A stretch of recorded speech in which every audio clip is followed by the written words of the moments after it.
এই গ্রামে বাস করত এক দাদু। দাদুর একটি কাঠবিড়ালি ছিল,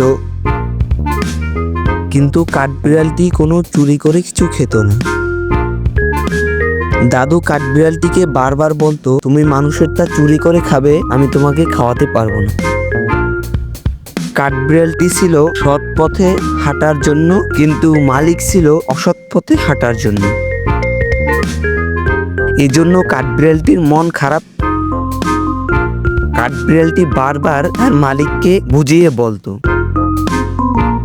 তারপর একদিন কাঠবিড়ালটির মালিক বুঝতে পারলো যে মানুষের জিনিস খাওয়া উচিত নয়। তারপর কাঠবিড়ালটির মালিক কাঠবিড়ালটিকে বলল, এখন থেকে তুমি আমার জিনিসই খাবে, তুমি আর অন্যের জিনিস খাবে না। তারপর কাঠবিড়ালটি অনেক খুশি হয়। তারপরও বাচ্চারা, তোমরা কেউ কাঠবিড়ালটির জন্য লাইক সাবস্ক্রাইব করোনি।